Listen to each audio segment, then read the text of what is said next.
E aí, pessoal, tudo certo? E o Sardar trazendo mais uma aulinha de Biologia C, aula 27, né? Vamos falar hoje, então, da classe anfíbia. Bom, os anfíbios pertencem a um grupo extremamente importante quando a gente fala na escala evolutiva aqui do grupo dos vertebrados, né? Por quê? Bom, ele tem algumas características que a gente tem que destacar. Uma delas que a gente tem que colocar é que esses seres são os primeiros tetrápodes. Ou seja, os primeiros animais a apresentarem 4 patas, né? Mas apresentar estruturas de locomoção não necessariamente quer dizer patas, tá? Existem peixes, por exemplo, que conseguem se apoiar em 4 apoios, mas isso não quer dizer que são membros mesmo. Para ter 4 patas, tem que ter uma coisa ligada a esqueletos aqui, que é o chamado esqueleto apendicular. Esqueleto apendicular são os membros que são conectados via esqueleto ósseo à coluna vertebral através das chamadas cinturas. Quantas cinturas a gente tem, pessoal? 2, a cintura pélvica e a cintura escapular. Então nós temos 2 membros na escapular e 2 membros na pélvica, o que nos torna então animais tetrápodes, certo? Os peixes não têm isso, apesar que até saiu uma pesquisa essa semana bem interessante, tá? Sobre um peixe que acharam então agora associado então essa parte ali do esqueleto. Não é bem uma cintura ainda, mas seria um tipo de um projeto, um animal intermediário, que seria, então, entre peixes e anfíbios nesse sentido. Perfeito. Mas voltando, então, são os primeiros tetrápodes. Além de serem os primeiros tetrápodes, são os primeiros vertebrados terrestres. Isso quer dizer que são os primeiros vertebrados a partirem para o meio terrestre. Um processo evolutivo extremamente complexo, mas que aconteceu ali há mais ou menos entre 300 e 400 milhões de anos atrás, né? Então nós tínhamos aqui um grupo mais antigo, Sarcopterygidae, peixes de nadadeiras lobadas e muitos deles então pulmonados, né, dipnoicos. E a partir desse grupo então a gente teve a ligação desse esqueleto solto, né, com a ligação com a coluna vertebral. Olha só, o apendicular se associando então ali ao esqueleto axial. Tá? Isso formando então as primeiras patas, dando origem então a um grupo aqui, por exemplo, devoniano, o Ichthyostega, que foi um grande registro aqui do grupo, e a partir desse grupo a gente teve a formação dos anfíbios atuais, partindo para o meio terrestre. Mas isso foi possível também porque os anfíbios, eles tinham algumas características além da presença de patas. Tinham agora então, por exemplo, estrutura respiratória para o meio terrestre, que é o caso da respiração cutânea e respiração pulmonar. Eles apresentavam uma membrana nictitante, membrana que cobre o olho e permite a hidratação do olho fora da água. Isso é bastante importante também, certo? Uma pele que propiciava as trocas, o membro, claro, os membros locomotores são características que permitiram essa conquista do meio terrestre, mas não foi uma conquista plena. Os anfíbios têm algumas dificuldades, eles só conseguiram sobreviver muito bem porque o ambiente era extremamente úmido, mas com o tempo o ambiente começou a ter um ressecamento, principalmente na sua região central, e os anfíbios foram perdendo espaço para os répteis, que vai ser o assunto da próxima aula, certo? Então essa perda de espaço se deve a características que ainda fazem que eles dependam da água. Então mesmo, voltando aqui comigo, mesmo sendo animais, os primeiros vertebrados terrestres, eles ainda dependem do meio aquático. Dependem da água ainda, certo? Como é que eles vão fazer a dependência dessa água? Bom, primeiro, eles apresentam a chamada respiração cutânea. Se eles apresentam respiração cutânea, obrigatoriamente eles têm que apresentar uma pele úmida. Lembra? A gente já falou isso. Todo bicho gosmento respira pela pele. Então tá aí a característica importante da respiração cutânea, certo? Bom, além da respiração cutânea, outra característica marcante é que eles são animais ovulíparos. Animais ovulíparos são aqueles que liberam os óvulos da água. Então, dessa maneira, precisam da água para que aconteça o mecanismo de reprodução. E outra dependência muito importante é que eles apresentam, na sua maioria, o desenvolvimento indireto. O que é isso? Eles apresentam fase larval. E essas larvas são dependentes de água também, já que fazem respiração branquial. Então a gente vê aqui características que fizeram com que os anfíbios se mantivessem sempre próximos ao ambiente úmido. Por isso que mais de 80% das espécies de anfíbios são encontradas nas regiões tropicais. E é por isso que os anfíbios são um grande grupo com chance de extinção nas próximas décadas e séculos. Porque vive na região de muita ação antrópica, de muito problema de desmatamento, queimadas, como a gente tem visto ultimamente também, né? Então uma série de problemas ambientais que eles vêm sofrendo. Além disso, principalmente aqui na América do Sul e na América Central, que é um dos maiores berços de anfíbios do planeta, a gente tem um problema também do quê? De trazer seres exóticos de uma região para outra. Um fungo asiático veio para o continente americano e vem ao longo das últimas 2 décadas dizimando a população de anfíbios no continente americano, certo? Esse fungo que ataca anfíbios asiáticos, mas que evoluíram com ele através de uma seleção constante, ele não teve esse processo evolutivo junto aos anfíbios aqui do continente americano. E eles vêm sumindo aqui do mapa por causa disso. A gente vê ali a gravidade desse problema e a gravidade desse grupo hoje em dia, certo? Beleza, partindo disso a gente pode começar então a falar do quê? Falar das suas características fisiológicas. Primeiro sistema que a gente comenta aqui é o sistema tegumentar.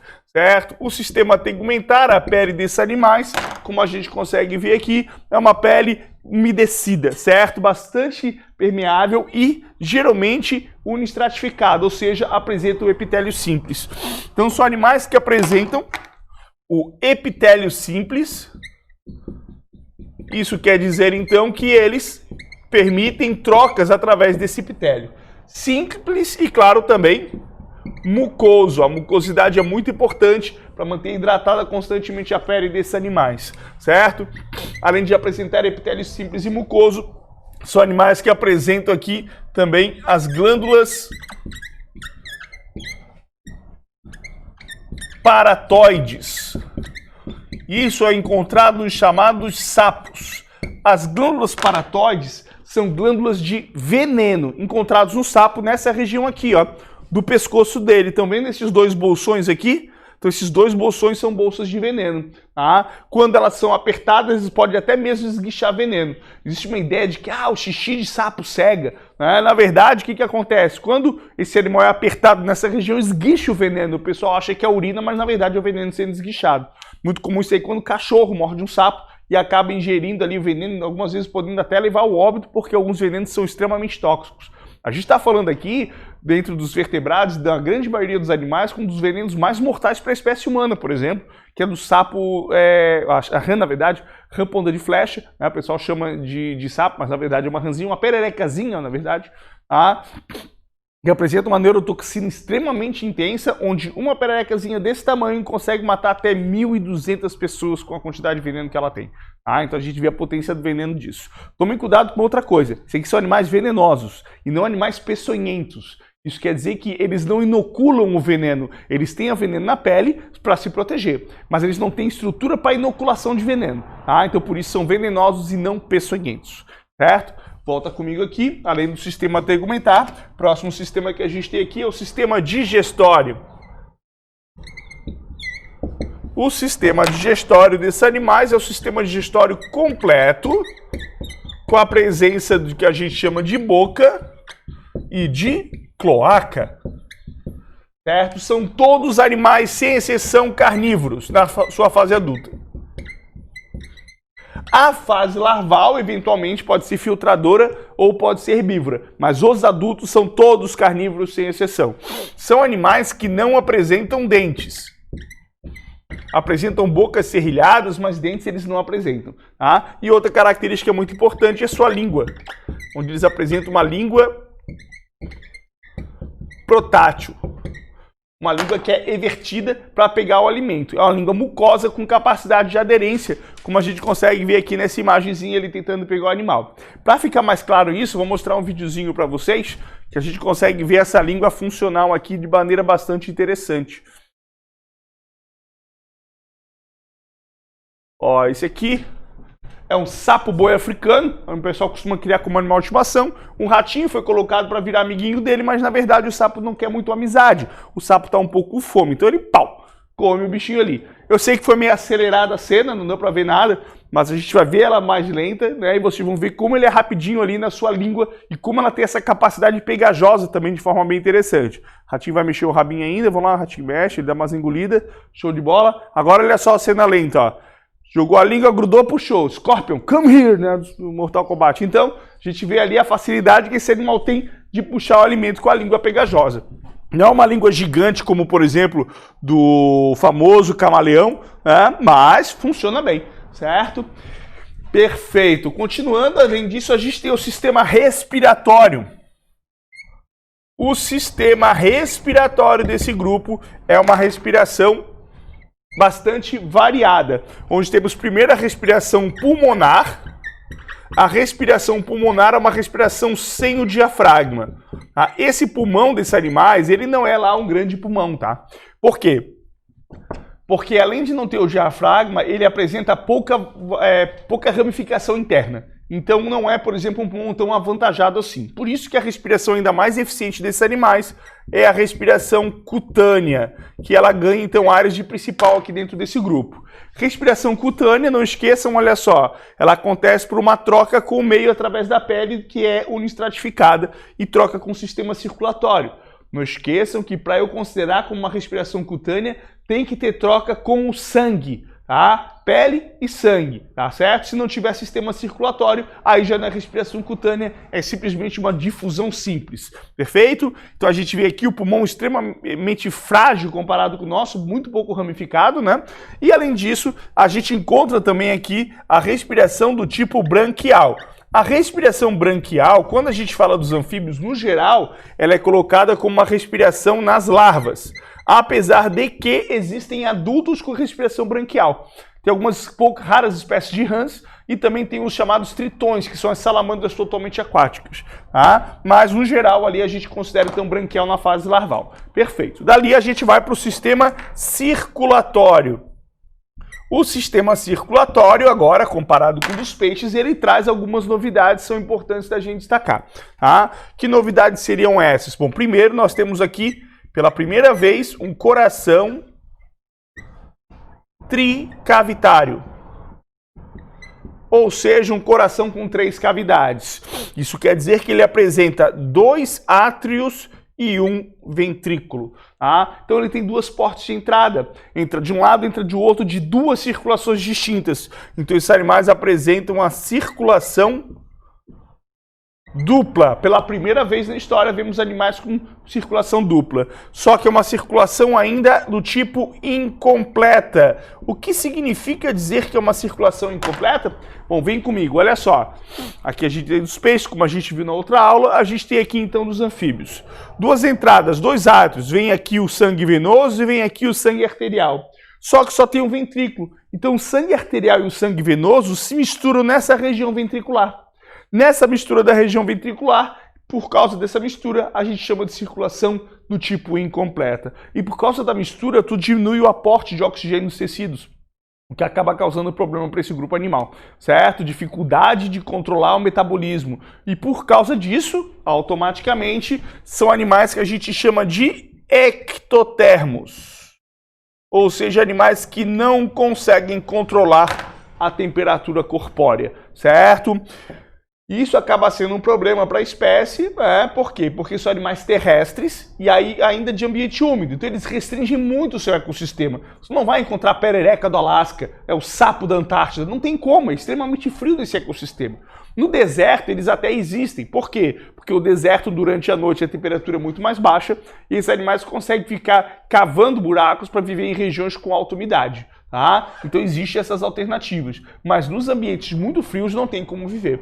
A menos, claro, que alguns animais possam apresentar outros tipos de mecanismos. Que mecanismo seria esse? O mecanismo de hibernação. Então tu encontra sapos em regiões temperadas, por exemplo, porque podem ficar durante o inverno no estado de latência, que é o processo de hibernação. Tá? Algumas hibernações são ainda mais agressivas. É o caso desse sapo aqui chamado sapo da árvore norte-americano. O sapo da árvore norte-americana é um sapo extremamente interessante, como ele consegue sobreviver num ambiente tão inóspito. Tá? Então olha só, esse sapinho aí vive lá então na região entre Estados Unidos e Canadá, uma região fria pra caramba, e aí quando começa a nevar, olha só o que ele faz, é surpreendente. Ele reduz a sua taxa metabólica, se recolhe e começa um congelamento de dentro para fora. Ele estimula o próprio congelamento do organismo. Esse congelamento é principalmente, então, ali dos tecidos, mas não do sistema circulatório em si. Tá? E ele fica uma pedrinha de gelo de sapo, olha só. Quer ver? Olha só, parece uma pedrinha de gelo mesmo. O sistema circulatório linfático ainda continua funcionando, então os nutrientes são circulados, mas de uma forma muito lenta. O coração dele bate uma vez por semana, uma vez a cada 15 dias. E ele fica aí num período de 3 a 4 meses. Então é extremamente eficiente para esse animal ficar nesse período do inverno dessa maneira, porque ele praticamente hiberna congelado. Tá? Existem alguns outros espécimes de invertebrados que fazem isso. Mais de vertebrado que eu conheço, somente esse anfíbio. Chega na primavera, depois de 12 horas ele descongela e volta ao normal como se nada tivesse acontecido. Certo? Bom, então, finalizando aqui esse videozinho. Voltando. A gente tem aqui ainda o sistema excretor dos anfíbios. O sistema excretor, esse não é muito novidade, porque ele é extremamente parecido com o dos peixes. Apresenta os chamados rins mesonefros, que são os rins que tiram as excretas do sangue e do celoma, certo? Bom, além disso, são animais que apresentam cloaca, assim como a gente viu nos peixes cartilaginosos, para retirada das excretas, e são animais que variam a excreta de acordo com a sua fase. Na larva, eles excretam amônia. A larva dos anfíbios, ela é tipicamente aquática. Então a amônia é ótimo para fazer então o controle da osmorregulação. Já no caso no adulto, esses animais excretam a ureia, que nem nós. Já que são animais mais terrestres, então preciso armazenar um pouco das excretas. E aí nesse caso a ureia ajuda bastante, certo? Então um sistema excretor bem parecido com o dos peixes. Continuando, a gente também tem aqui o sistema nervoso. O sistema nervoso desses animais também é bastante interessante. E também bastante parecido com o dos peixes. São animais que apresentam 10 pares de nervos cranianos, assim como nos peixes, certo? Além disso, são animais que, no caso, apresentam também a linha lateral. Isso acontece nas larvas. Uma estrutura bem semelhante dos peixes também. O que diferencia mesmo esse grupo é a questão que, como são animais terrestres, eles têm que ter uma aptidão para isso, e aí vem, como eu tinha comentado antes, a membrana nictitante. Membrana nictitante é a membrana que cobre o olho dos animais, que ajuda bastante, então, na sua hidratação ocular, certo? Bastante importante essa estrutura. Então, a gente vê aqui, né, essa membraninha, ela cobre o olho, gerando, então, uma proteção ali para desidratação. Muito importante para o mecanismo de conquista do meio terrestre. Perfeito? Bom, pessoal, para a gente finalizar aqui essa parte da fisiologia deles, temos o sistema locomotor e o reprodutor. O locomotor, não esqueçam que são tetrápodes, ou seja, eles apresentam um esqueleto apendicular, que são os membros, ligados ao esqueleto axial, que seria a coluna. Certo? Então é importante porque andou caindo na prova da CAF, esqueleto apendicular e esqueleto axial. Muita gente não se perdeu na resposta porque não sabia o que era isso. Então toma cuidado. Esqueleto apendicular são os membros e esqueleto axial é a coluna. E eles são interligados, por isso são animais tetrápodes. Não se foi uma grande novidade dentro desse grupo. Certo? Para a gente finalizar, como eu falei, essa primeira parte da fisiologia, nós temos a reprodução. Bom, são animais dioicos, mas assim como os peixes ósseos, eles têm muita facilidade de troca de sexo. São animais que não têm ali a determinação sexual cromossômica e sim ambiental. Então eles podem trocar de sexo dependendo da situação. Tá? Isso ajuda bastante ali a população, muitas vezes para autocontrole, né? Tem muita fêmea, muito macho, consegue fazer esse tipo de controle. Além disso, são animais que são, como falei, dioicos, apresentam a fecundação externa. São animais ovulíparos e que apresentam o desenvolvimento indireto, ou seja, tem fase larval. Isso acontece na maioria, a grande maioria dos anfíbios segue esse padrão. Existem exceções? Existem. Existem anfíbios que têm fecundação interna, existem anfíbios que são ovíparos ou até ovovivíparos, tem anfíbios com desenvolvimento direto, existem exceções, certo? Mas no geral é isso que se considera o padrão dos anfíbios como um todo. Tá? A gente pode dar uma olhada aqui nessas imagens. Uma característica bem marcante dos anfíbios está aqui, é a chamada vocalização. São animais que atraem então ali as suas parceiras reprodutivas através da sonorização. É extremamente importante esse processo, né? Extremamente complexo também. Por quê? Porque o macho ele tem que emitir o som, mas ele não chama só fêmeas, ele chama também os predadores. Então ele tem que saber quando fazer vocalização e quando ficar bem quietinho. Né? E os sobreviventes desse processo acabam tendo sucesso reprodutivo. Tá?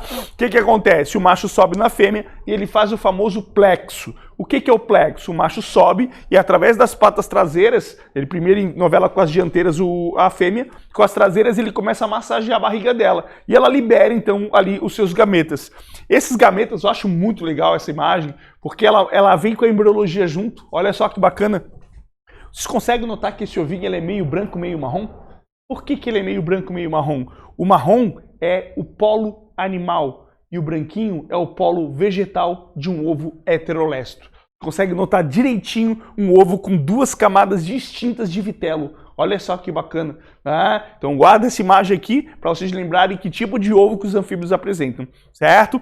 Depois que a fêmea libera os gametas, aí sim o macho joga o espermatozoide. Esses gametas, esses embriões ficam então geralmente no ambiente umedecido. Pode ser folhas, pode ser dentro da água, vai muito da espécie. Tá? E por fim temos a fase larval, tradicional girino, mas o axolote, que é a larva da salamandra mexicana, também é bem conhecido como outros que a gente vai ver. Perfeito? Bom, acabou então aqui as características gerais dos anfíbios, a gente pode partir para as ordens. A gente tem 3 ordens para destacar. Primeira é chamada ordem Anura. A N é negação, Ura é cauda. Então são animais sem cauda, mas apresentam 4 patas. Quem são esses animais? São, no caso aqui, o sapo, a rã e a perereca. Os sapos são animais grandes, os membros são geralmente mais semelhantes, os traseiros e os dianteiros, então ele não é saltador, ele é caminhador. Ele pode até saltar, mas não é muito de saltar não. O animal mais terrestre, a pele bem enrugada, tá? Já que no caso tem maior resistência à perda de água. Esse aqui é o maior espécie de sapo que tem, o sapo boi africano, feio que é um raio, né? Ele é um menino, mas é um animalzinho então aqui bastante interessante. Essa aqui é uma rã encontrada no continente africano, tá? E a gente consegue ver que é uma rã porque ela tem umas pernonas bem compridas, né? Bem bombadona, assim, parece uma marombeira, uma crossfiteira. Né? Tem aqui, então, nos pezinhos, a membrana nictitante, que é a membrana interdigital, que é a membrana que serve para natação. Né? Então, é um animal bastante aquático, com a pele bem lisa. Aquele que pula no quintal, geralmente é uma rã. Tá? Agora, a gente pode ter, claro, animais bem pequenos. A gente associa aqui esses animais grandes na imagem, mas, na verdade, a classe anfíbia é a menor em tamanho dentro dos vertebrados, tá? São animais extremamente pequenos, na verdade. A gente tem aqui esse tipo de rã encontrado em Cuba, por exemplo, muito pequena. Essa aqui, então, é a rã flecha, ou ponta de flecha, como eu falei, é um animal extremamente colorido.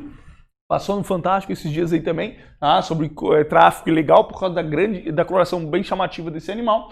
E o que acontece é que são animais com veneno extremamente potente. Tá? É interessante, se tu muda a alimentação, ela deixa de ser venenosa, porque ela, na verdade, rouba veneno do seu alimento, que são insetos venenosos.